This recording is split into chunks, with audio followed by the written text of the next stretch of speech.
नमस्कार दोस्तों, मैं अर्जुन आपका स्वागत करता हूँ स्टे बाय अर्जुन के यूट्यूब चैनल में। तो दोस्तों, आज की हमारी क्लास है संवैधानिक विकास के बारे में। दोस्तों, आज की हमारी चौथी क्लास है। तो दोस्तों, वीडियो को अंत तक जरूर देखना ताकि सभी क्वेश्चन जो है आपको आसानी से याद हो जाएं।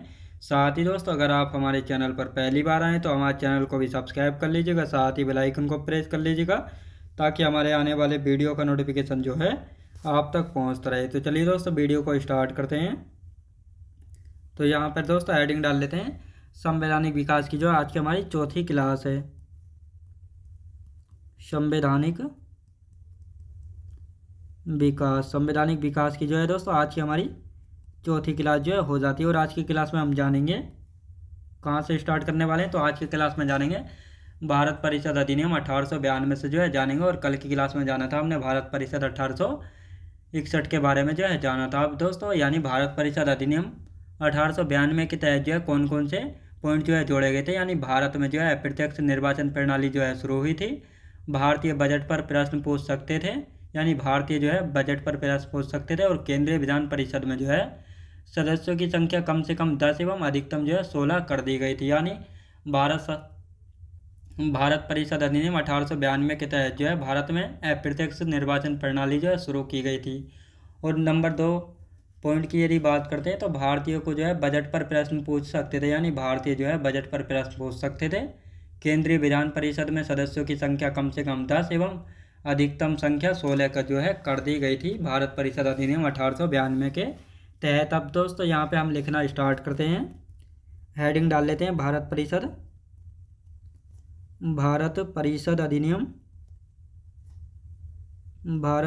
अधिनियम 1892। कितना दोस्तों? 1892। अब इसके पॉइंट देख लेते हैं, इसमें कौन कौन से पॉइंट जो है हमको लिखने हैं। तो इसमें बात आती है भारत में जो है प्रत्यक्ष निर्वाचन प्रणाली जो है किस अधिनियम के तहत जो है शुरू की गई थी। तो ये आपको पता होना चाहिए। भारत परिषद अधिनियम 1892 के तहत जो है भारत में प्रत्यक्ष निर्वाचन प्रणाली जो है शुरू की गई थी। अब एक एक पॉइंट करके लिखेंगे। भारत में अप्रत्यक्ष निर्वाचन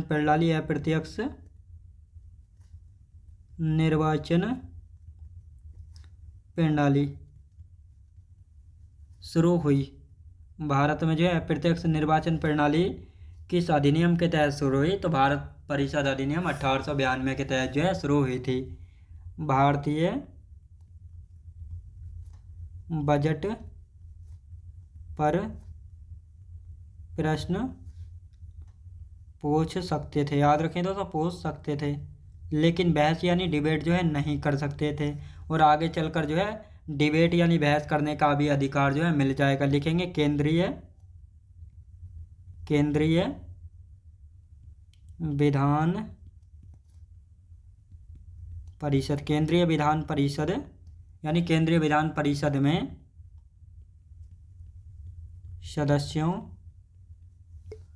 सदस्यों की संख्या कम से कम 10 एवं अधिकतम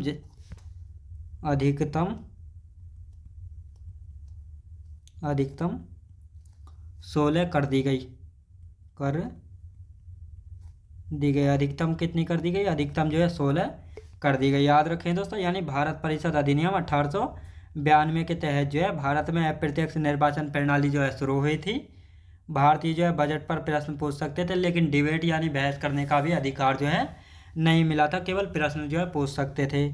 केंद्रीय विधान परिषद में जो है सदस्यों की संख्या कम से कम 10 हो एवं अधिकतम यानी ज़्यादा से ज़्यादा संख्या जो है कितनी होनी चाहिए? 16 जो है होनी चाहिए। अब भारत परिषद अधिनियम 1919 को जो है एक अलग नाम से भी जो है जाना जाता है। यानी जो भारत परिषद अधिनियम 1919 है, 1919 नहीं दोस्तों, 1909 है। इसको पार्लियामेंटो सुधार कानून भी जो है कहते हैं। तो इसके द्वारा कौन कौन से नियम जो है लाए गए थे? तो इसके द्वारा लाए गए थे, यानी भारत में जो है पहली बार सांप्रदायिक निर्वाचन प्रणाली को जो है शुरू किया गया था। यानी भारत में पहली बार सांप्रदायिक निर्वाचन प्रणाली को किस अधिनियम के द्वारा शुरू किया गया था? तो भारत परिषद अधिनियम 1909 के तहत जो है शुरू किया गया था।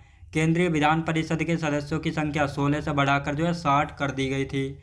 भारतीयों को जो है बजट पर बहस करने की आज़ादी, बहस यानी डिबेट करने की जो है आज़ादी मिली थी, किस अधिनियम के तहत मिली थी? तो भारत परिषद अधिनियम 1909 के तहत जो है मिली थी। भारतीयों को जो है भारत परिषद में शामिल किया गया। और भारतीय परिषद यानी किस अधिनियम के तहत जो है भारतीयों को भारत परिषद में जो है शामिल किया गया था? और कौन कौन सदस्य जो है सबसे पहले भारत परिषद में शामिल किए गए थे? के.सी. गुप्ता और सैयद हुसैन बिलग्रामी। इसके बाद दोस्तों एस.पी. सिन्हा को जो है वायसराय की कार्यकारिणी में जो है शामिल किया गया था। और यही एस.पी. सिन्हा है यही एस.पी. सिन्हा प्रथम है, भारतीय प्रथम है जिनको लॉर्ड की उपाधि जो है मिली थी। याद रखें दोस्तों, किसकी लॉर्ड की उपाधि जो है दी गई थी। तो अब इनको जो है लिख लेते हैं, हेडिंग डालेंगे यहाँ पे, भारत परिषद अधिनियम 1909। हेडिंग डाल लेते हैं, भारत परिषद अधिनियम 1900। भारत परिषद अधिनियम 1909 की यदि बात करते हैं तो दोस्तों इसको जो है एक अलग नाम से भी जो है जाना जाता है, यानी अन्य नाम क्या है भारत परिषद अधिनियम 1909 का? तो इसको मार्ले मिंटो सुधार कानून भी कहा जाता है। इसको मार्ले मिंटो सुधार कानून भी कहा जाता है। क्या दोस्तों? मार्ले मिंटो सुधार कानून भी कहा जाता है। किसको? भारत परिषद अधिनियम 1909 को जो है कहा जाता है। अब इसमें कौन कौन से पॉइंट जो है जोड़े गए थे, इसके द्वारा कौन कौन से कानून जो है लाए गए थे? यानी भारत में पहली बार सांप्रदायिक निर्वाचन प्रणाली को जो है शुरू किया गया था। लिखेंगे भारत में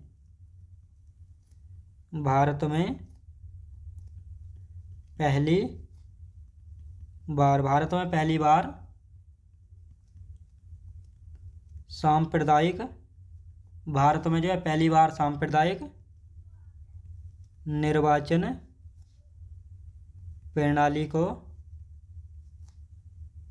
निर्वाचन प्रणाली को शुरू किया गया। याद रखें दोस्तों, शुरू किया गया है। यानी भारत में जो है पहली बार सांप्रदायिक निर्वाचन प्रणाली को जो है किस अधिनियम के द्वारा जो है शुरू किया गया था?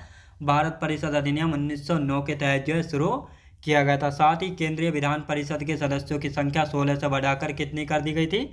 60 कर दी गई थी। केंद्रीय विधान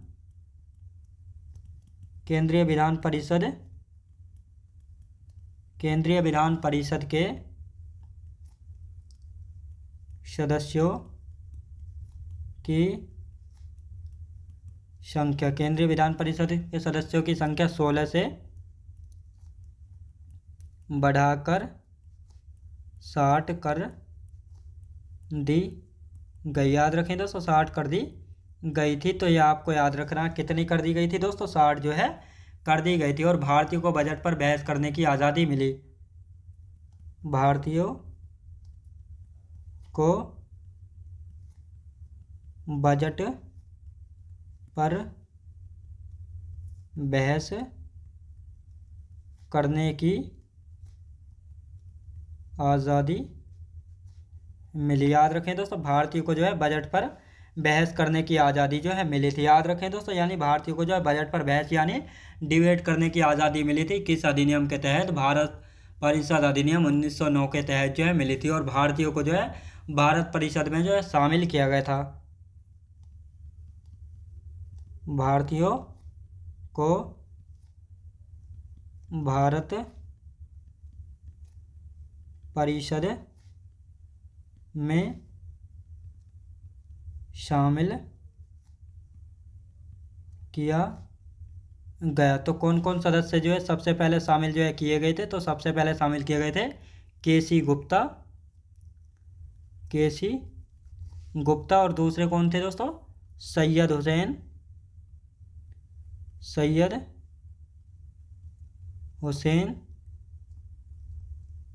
बिलग्रामी। याद रखें दोस्तों, सैयद हुसैन बिलग्रामी। कौन दोस्तों? सैयद हुसैन बिलग्रामी। इनको जो है सबसे पहले भारतीयों को भारत परिषद में जो है शामिल किया गया था। इसके बाद दोस्तों एस.पी. सिन्हा को वायसराय की कार्यकारिणी शामिल किया गया था। एस.पी. सिन्हा को वायसराय की कार्यकारिणी कार्यकारिणी में शामिल किया। याद रखें दोस्तों, शामिल किया गया। और यही एसपी सिन्हा जो है प्रथम भारतीय थे, प्रथम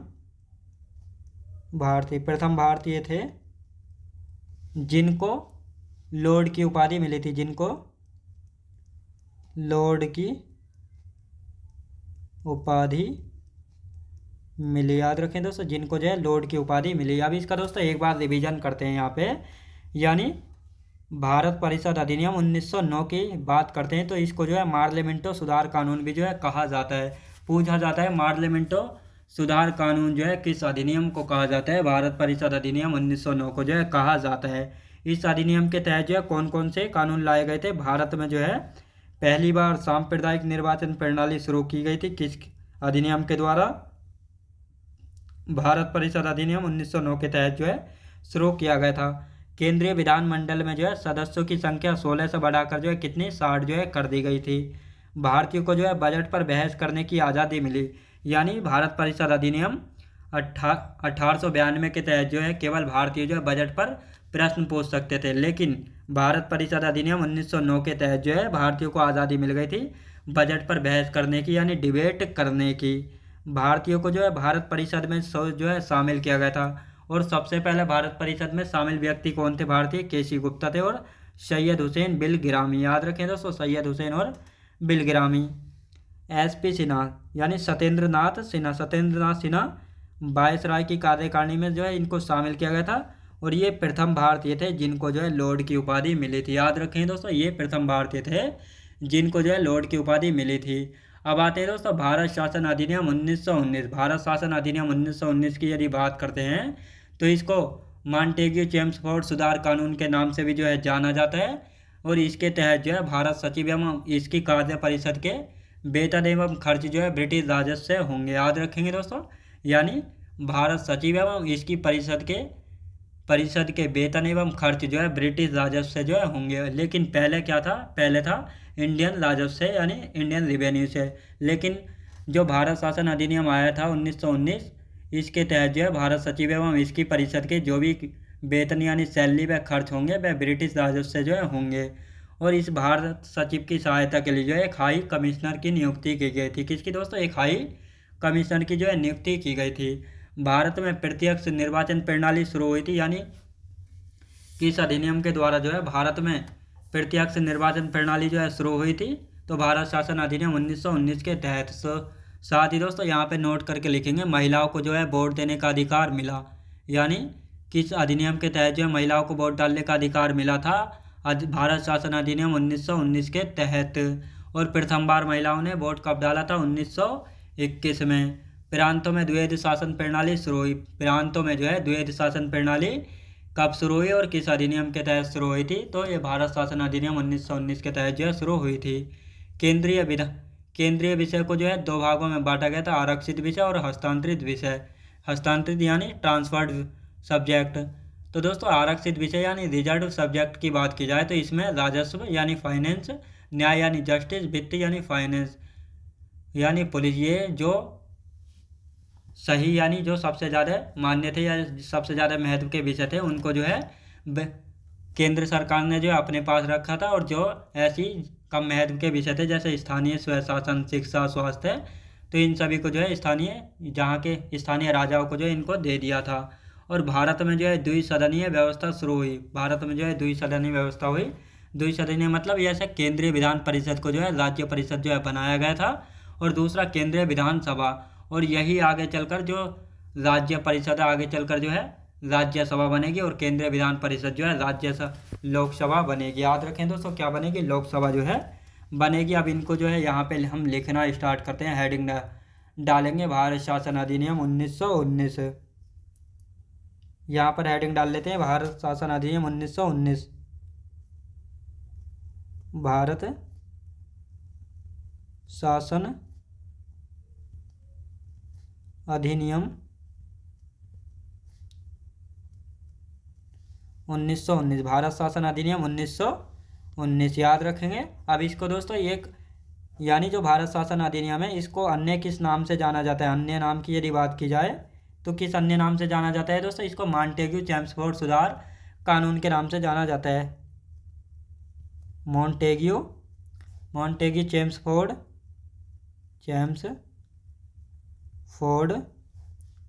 सुधार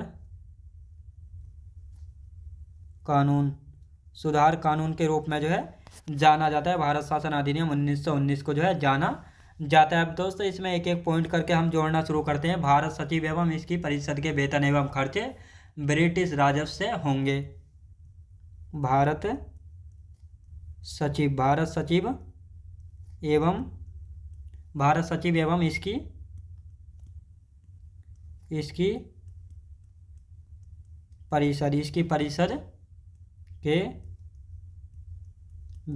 परिषद के वेतन एवं खर्च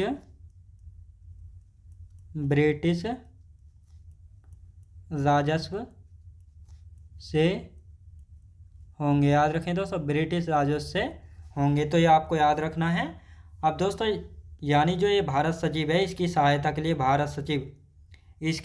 के लिए एक हाई कमिश्नर की जो है नियुक्ति की गई थी। इसकी यानी भारत सचिव की सहायता के लिए हाई कमिश्नर की नियुक्ति की गई। हाई कमिश्नर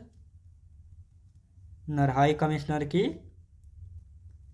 नियुक्ति की गई थी। याद रखें दोस्तों, यानी ये एक पोस्ट थी, इस पद की जो है नियुक्ति की गई थी भारत सचिव की सहायता के लिए, तो ये आपको याद रखना है।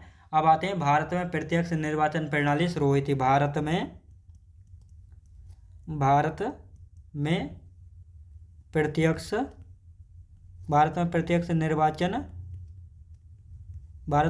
निर्वाचन प्रणाली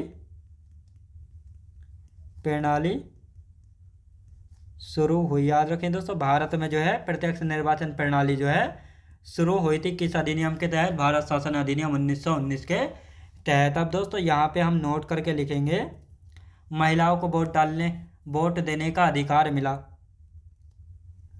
महिलाओं को वोट देने का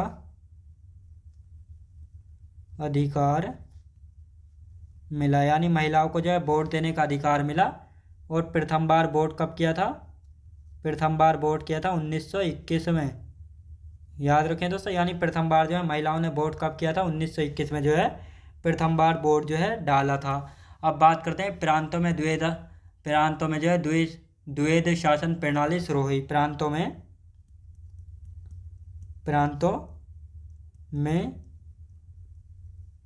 द्वैध शासन प्रणाली, प्रांतों में जो है द्वैध शासन प्रणाली शुरू हुई। याद रखें दोस्तों, कब शुरू हुई थी, किस अधिनियम के तहत शुरू हुई थी, तो इस प्रकार जो है पूछा जाता है। भारत शासन अधिनियम 1919 के तहत जो है शुरू हुई थी। केंद्रीय विषय दो भागों में बांटे गए। केंद्रीय विषय दो भागों में जो है बांटे गए, यानी जो केंद्रीय विषय थे इनको दो भागों में जो है बांटा गया था। कौन कौन से दो भाग थे, आरक्षित विषय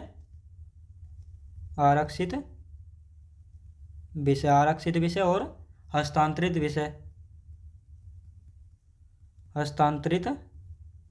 विषय।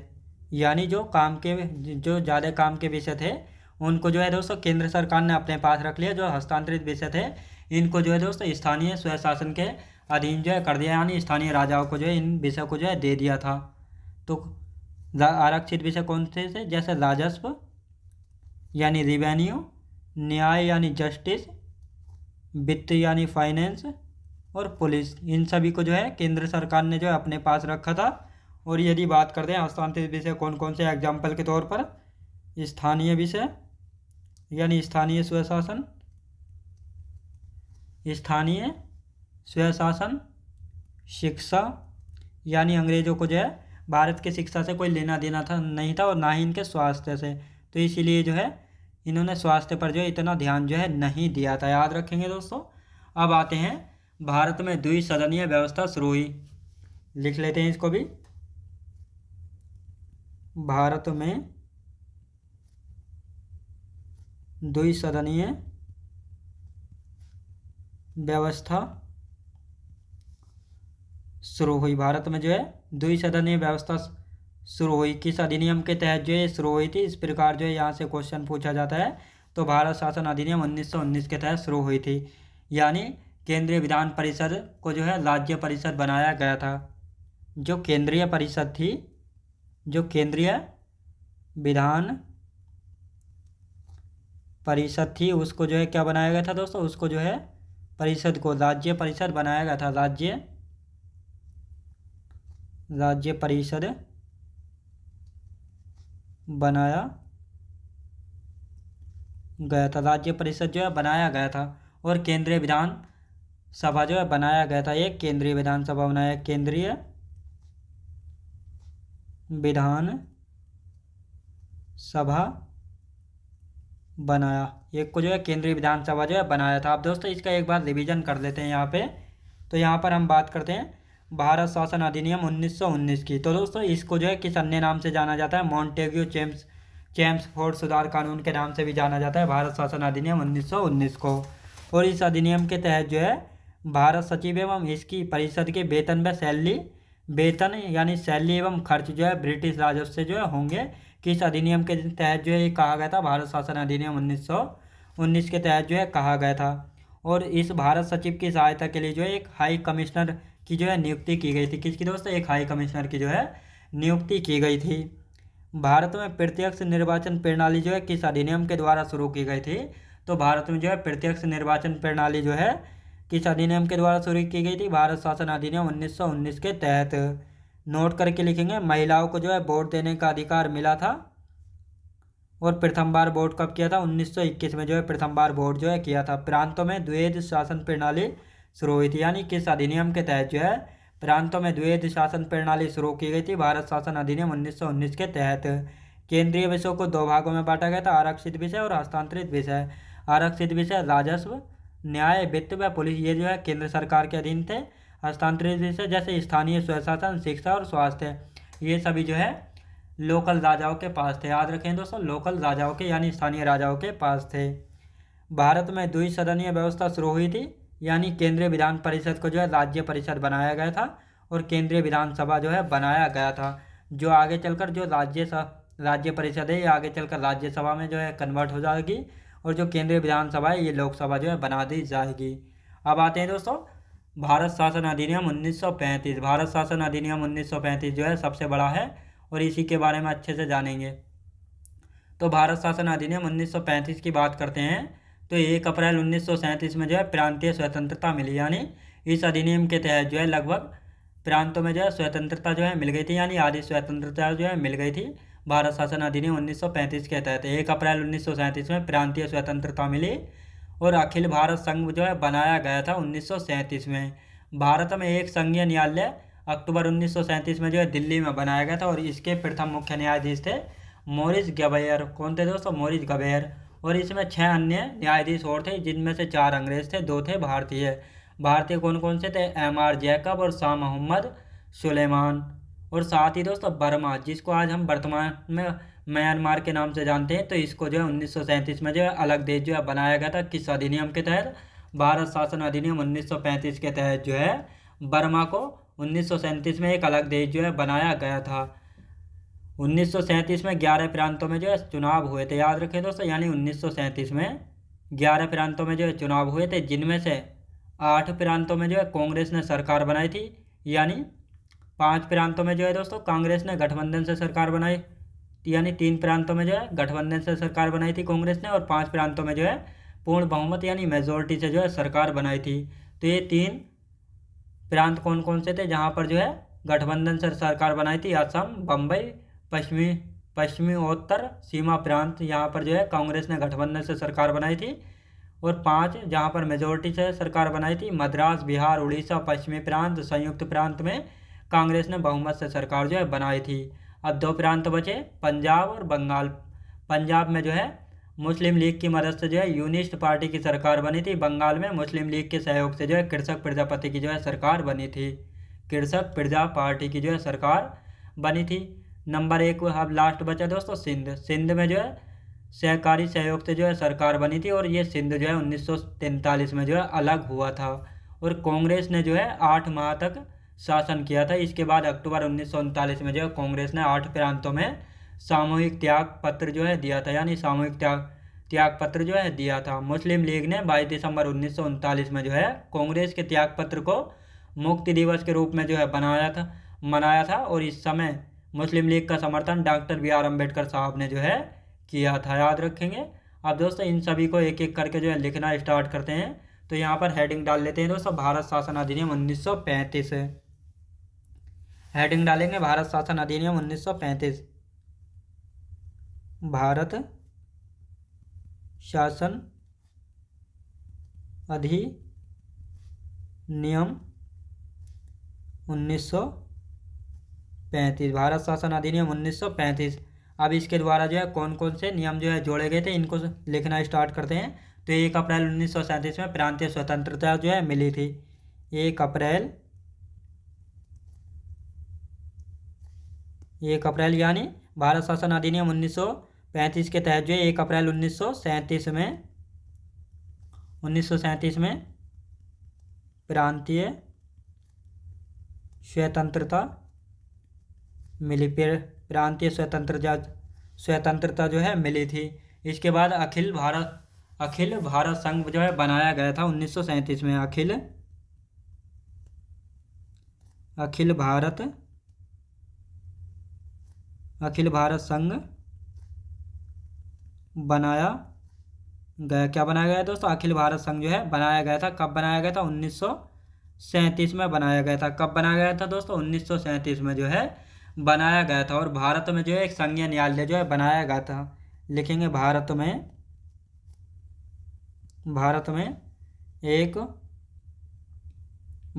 एक संघीय न्यायालय बनाया गया। ये कब बनाया गया था दोस्तों? ये बनाया गया था, कब बनाया गया था? भारत में एक संघीय न्यायालय बनाया गया कब? कब बनाया गया था? अक्टूबर 1937 में बनाया गया था। अक्टूबर 1937 में कहाँ पर बनाया गया था? तो ये बनाया गया था दोस्तों कहाँ पे? दिल्ली में जो है बनाया गया था। और इस संघीय न्यायालय में एक मुख्य न्यायाधीश से एक प्रथम मुख्य न्यायाधीश, लिखेंगे इसको प्रथम मुख्य न्यायाधीश कौन थे? इस संघीय न्यायालय के जो है प्रथम मुख्य न्यायाधीश कौन थे? मॉरिस गबेयर थे। लिखेंगे मॉरिस गबेयर। कौन थे दोस्तों? मॉरिस गबेयर थे, ये आपको याद रखना है। 6 अन्य जज थे। 6 अन्य जज थे। कौन कौन से थे इनके बारे में देखेंगे। 6 अन्य जज थे, जिनमें से 4 अंग्रेज थे। जिनमें से जो है 4 अंग्रेज थे, 2 भारतीय थे। 2 कौन थे दोस्तों? 2 भारतीय थे। अब ये भारतीय कौन कौन से थे इनको देख लेते हैं। पहला था दोस्तों जैकब। 2 ये भारतीय कौन कौन से थे? MR जैकब थे। MR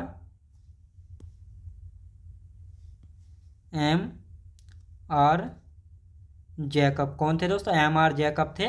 और यदि दूसरे की बात की जाए तो और कौन थे? MR जैकब के बाद कौन थे? MR जैकब के बाद थे शाह मोहम्मद सुलेमान। तो ये 2 भारतीय जज थे, याद रखें दोस्तों, ये 2 भारतीय जज थे। अब बात आती है बर्मा यानी जो जिसको आज हम वर्तमान में म्यांमार के नाम से जानते हैं। लिखेंगे बर्मा। वर्तमान में हम इसको जानते हैं म्यांमार के नाम से। वर्तमान में किस नाम से जानते हैं?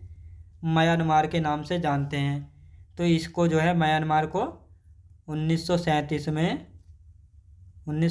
में अलग देश बनाया गया। क्या दोस्तों? 1937 में जो है इसको अलग देश जो है बनाया गया था। याद रखें दोस्तों, 1937 में जो इसको अलग देश जो है बनाया गया था। तो दोस्तों आज की हमारी क्लास का समय जो है समाप्त हो चुका है, और इससे आगे का जो बचा है उसको हम कल की क्लास में जो है कंटिन्यू करेंगे। तो दोस्तों मैं उम्मीद करता हूँ आपको वीडियो क्वालिटी, कंटेंट वगैरह सभी कुछ आपको पसंद आया होगा। पसंद आया तो लाइक शेयर और सब्सक्राइब करना बिल्कुल भी ना भूलें। साथ ही दोस्तों अगर आप हमारे चैनल पर पहली बार आए तो हमारे चैनल को भी सब्सक्राइब कर लीजिएगा, साथ ही बेल आइकन को प्रेस कर लीजिएगा ताकि हमारे आने वाले वीडियो का नोटिफिकेशन जो है आप तक पहुंचता रहे। तो चलिए दोस्तों, मिलते हैं नेक्स्ट वीडियोज़ में।